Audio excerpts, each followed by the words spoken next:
Hello বন্ধুরা, welcome to game plan FC. তো আবার একটা নতুন ভিডিও নিয়ে চলে এসেছি তোমাদের সামনে। তো এই ভিডিওতে মোহনবাগান সুপার জায়ান্টস এবং ইস্ট বেঙ্গলের বেশ কিছু ইম্পর্টেন্ট আপডেট কিন্তু তোমাদের সাথে শেয়ার করব। এছাড়া গতকাল কিন্তু আইএসএল এ মুম্বাই সিটি এফসি এবং জামশেদপুর এফসির মধ্যে একটা ম্যাচ ছিল, সেই ম্যাচের রেজাল্ট কি হলো সেটাও তোমাদের জানাবো। তো ভিডিওটা স্কিপ না করে একেবারে শেষ পর্যন্ত দেখতে থাকো। মেন টপিকে যাব, তবে তার আগে যেটা রোজ বলে থাকি, যারা চ্যানেলে নতুন, চ্যানেলটাকে এখনো সাবস্ক্রাইব করোনি, চ্যানেলটাকে সাবস্ক্রাইব করে পাশে থাকা বেল আইকনটাকে অন করে দিও। তো প্রথম যে আপডেটটা দেবো সেটা কিন্তু মোহনবাগান সুপার জায়ান্টসকে নিয়ে। তো শোনা যাচ্ছে জনি কাউকো নাকি আবারও মোহনবাগান সুপার জায়ান্টসের স্কোয়াডে ফিরে আসতে চলেছেন এবং তাকে নাকি আবারও আইএসএল এ মোহনবাগানের জার্সি গায়ে দেখা যেতে পারে। তাকে নাকি রেজিস্টার করা হবে খুব শীঘ্রই।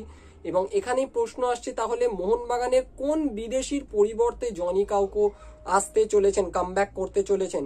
তো সেখানেই কিন্তু শোনা যাচ্ছে হুগো বুমোর নাম। কিছুদিন আগে আমি ভিডিওতে বলেছিলাম যে হুগো বুমোকে কিন্তু ছেড়ে দেওয়া হতে পারে এবং হয়তো তিনি মুম্বাই সিটি এফসিতে যোগ দিতে পারেন। তারপরেই আমার একটা ভিডিওতে আমি বলেছিলাম যে মুম্বাই সিটি এফসিতে তিনি যাচ্ছেন না, হয়তো হুগো বুমো মোহনবাগানেই থেকে যাচ্ছেন। কিন্তু আবারও এখন জল্পনা তুঙ্গে যে হুগো বুমো হয়তো মোহনবাগান ছাড়তে পারেন। তো হুগো বুমোকে নিয়ে বেশ একটা নাটক কিন্তু অনেক দিন ধরে চলছে। কখনো কখনো শোনা যাচ্ছে যে হুগো বুমো থাকছেন, কখনো শোনা যাচ্ছে যে হুগো বুমো ছেড়ে যাচ্ছেন মোহনবাগান সুপার জায়ান্টস। তো বিভিন্ন সোর্স থেকে বিভিন্ন জিনিস ক্লেম করা হচ্ছে। কোথাও কোথাও বলা হচ্ছে যে হুগো বুমোর সাথে অ্যান্টোনিও লোপেজ হাভাসের নাকি এখনো তিক্ততার একটা সম্পর্ক রয়েছে। এছাড়াও কোথাও কোথাও বলা হচ্ছে যে হুগো বুমো নাকি ইনডিসিপ্লিন হয়ে গেছেন।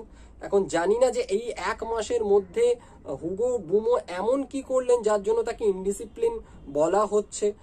কোথাও বলা হচ্ছে যে হুগো বুমো নাকি অ্যান্টোনিও লোপেজ হাভাসের যে স্ট্র্যাটেজিতে তিনি তার টিমকে খেলাতে চাইছেন, সেই স্ট্র্যাটেজিতে কোথাও ফিট হচ্ছেন না।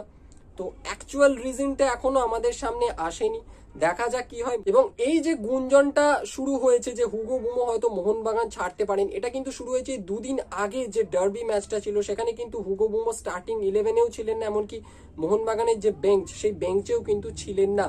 তো তখন শোনা যাচ্ছিল হয়তো হুগো বুমোর কোনো চোট রয়েছে, বাট অ্যাকচুয়াল রিজন কিন্তু এখনো জানা যায়নি। ম্যাচের পর যখন প্রেস কনফারেন্সে হাভাসকে জিজ্ঞেস করা হচ্ছিল হুগো বুমো সম্পর্কে, তখন কিন্তু বলে দেওয়া হয় যে মোহনবাগান ম্যানেজমেন্টের তরফ থেকে যে হুগো বুমো সম্পর্কে কোনো কোয়েশ্চেন কিন্তু নেওয়া হবে না।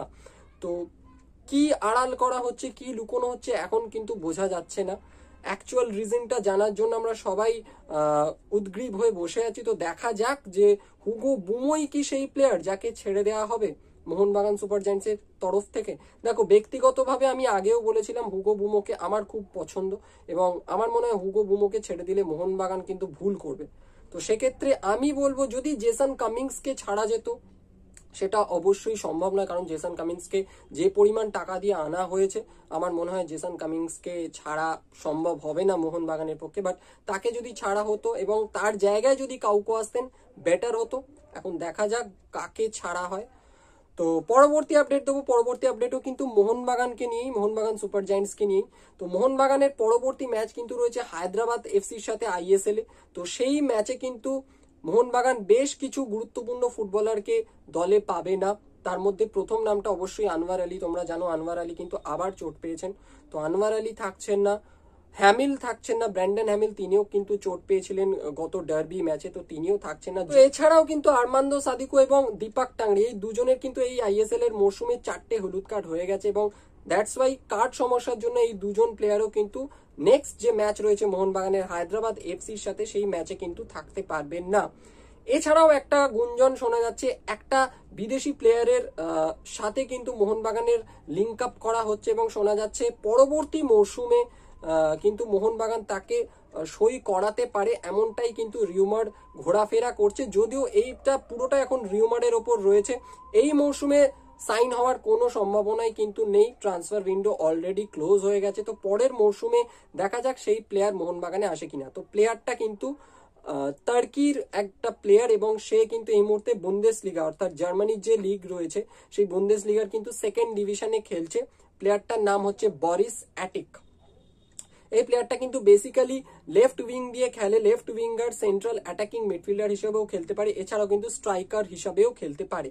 তো দেখা যাক তিনি মোহনবাগানে পরের সিজনে আসেন কিনা। সেদিকে কিন্তু আমাদের নজর থাকবে। তো পরবর্তী আপডেট যেটা দেবো সেটা কিন্তু অবশ্যই ইস্ট বেঙ্গলকে নিয়ে। তো ইস্ট বেঙ্গলের সল ক্রেসপো তোমরা জানো গত ডার্বি ম্যাচে চোট পেয়েছিলেন, তো তিনিও সম্ভবত কয়েকটা ম্যাচ ইস্ট বেঙ্গলের হয়ে কিন্তু মাঠে নামতে পারবেন না আইএসএল এ। তো দেখা যাক তিনি কবে ফিট হন। এবং তার মধ্যেই একটা খুশির খবর, হরমনজোত সিং খাবরা তিনি কিন্তু ফিট হয়ে উঠেছেন। তোমরা অনেকেই জানো হরমনজোত সিং খাবরা কিন্তু ইনজিয়ার্ড ছিলেন এবং শোনা যাচ্ছে তিনি কিন্তু ইস্ট বেঙ্গলের প্লেয়ারদের সাথে খুব তাড়াতাড়ি বল পায়ে অনুশীলনে নেমে পড়বেন এবং তিনি কিন্তু কয়েকটা ম্যাচ পরেই হয়তো আমরা তাকে ইস্ট বেঙ্গলের জার্সি গায়ে আইএসএল এ আবার খেলতে দেখতে পারবো। আরো একটা ইম্পর্টেন্ট নিউজ, ইস্ট বেঙ্গল সমর্থকদের জন্য খুব খুশির খবর। আজকে ভোরের দিকেই কিন্তু ইস্ট বেঙ্গলের নতুন দুই বিদেশির মধ্যে এক নতুন বিদেশি ভিক্টর ভাস্কেস তিনি কিন্তু কলকাতায় চলে এসেছেন এবং খুব সম্ভবত নর্থ ইস্ট ম্যাচ থেকেই কিন্তু তাকে পাওয়া যাবে। ইস্ট বেঙ্গলের পরবর্তী যে ম্যাচ রয়েছে আইএসএল এর নর্থ ইস্টের এগেনস্টে, সেই ম্যাচ থেকেই কিন্তু তাকে আমরা ইস্ট বেঙ্গল জার্সি গায়ে খেলতে দেখতে পারি। এখন দেখা যাক ইস্ট বেঙ্গল কোচ কুয়াদ্রাত তাকে নর্থ ইস্ট ম্যাচে খেলান কিনা, বা এরম হতে পারে হয়তো তাকে স্টার্টিং 11-এ না রাখলেও হয়তো বেঞ্চে কিন্তু রাখতেই পারেন তিনি। তো পরবর্তী যে আপডেটটা দিয়ে এই ভিডিওটা শেষ করবো সেটা অবশ্যই গতকাল যে আইএসএল ইম্পর্টেন্ট একটা ম্যাচ ছিল মুম্বাই সিটি এফসি এবং জামশেদপুর এফসির মধ্যে, তো সেই ম্যাচটা কিন্তু দুর্ধর্ষ ম্যাচ হয়েছে। ফার্স্ট হাফে কিন্তু মুম্বাই সিটি এফসি 2-0 গোলে এগিয়ে ছিল। তিরি এবং নবুয়েরা কিন্তু গোল করেন। যখন 2-0 গোলে ফার্স্ট হাফটা শেষ হয় মুম্বাই সিটি এফসির পক্ষে, তখন আমরা কেউ এক্সপেক্ট করিনি যে জামশেদপুর এফসি এই ম্যাচে আবার কামব্যাক করতে পারে। বাট জামশেদপুর এফসি শুধুমাত্র দুরন্ত কামব্যাকই করে না, তারা কামব্যাক করে ম্যাচটা 3-2 গোলে জিতে যায় এবং মুম্বাই সিটি এফসি কে কিন্তু হারিয়ে দেয়। হ্যাঁ বন্ধুরা, ঠিকই শুনছো, সেকেন্ড হাফে 3খানা গোল করে জামশেদপুর এফসি এবং 3-2 গোলে মুম্বাই সিটি এফসি কে কিন্তু হারিয়ে দেয়। আনএক্সপেক্টেড একটা রেজাল্ট এবং জামশেদপুর এফসি দুরন্ত লড়াই। সেখানে কিন্তু মানজোরোর কথা বলতে হয়, জামশেদপুর এফসির অনবদ্য ফুটবল খেলেন এবং 2-2 গোলে ম্যাচটা যখন ড্র যাচ্ছিল মনে হচ্ছিল হয়তো যে জামশেদপুর এফসি কামব্যাক করে নিয়েছে এবং ড্র হবে ম্যাচটা। একদম শেষ দিকে ম্যাচের কিন্তু একটা পেনাল্টি পায় জামশেদপুর এফসি এবং সেখান থেকে কিন্তু গোল করে দেন মানজোরো। তো অসাধারণ একটা ম্যাচ, জামশেদপুর এফসি কিন্তু হারিয়ে দিল মুম্বাই সিটি এফসি কে। তো আমরা অলরেডি জানি যে মুম্বাই সিটি এফসির বেশ কিছু বিদেশি পরিবর্তন হয়েছে আইএসএল এর এই সেকেন্ড হাফে এবং দেখা যাক নতুন কিছু বিদেশিও কিন্তু তাদের দলে এসছে। তো তারা কিভাবে দলের সাথে নিজেকে মানিয়ে নেয় সেটাই কিন্তু এখন দেখার।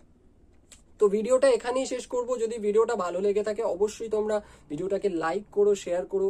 তোমাদের কিছু বলার থাকলে অবশ্যই কমেন্ট বক্সে জানাতে ভুলো না। তো এখনকার মতো এই পর্যন্তই, দেখা হচ্ছে পরের ভিডিওতে। টাটা।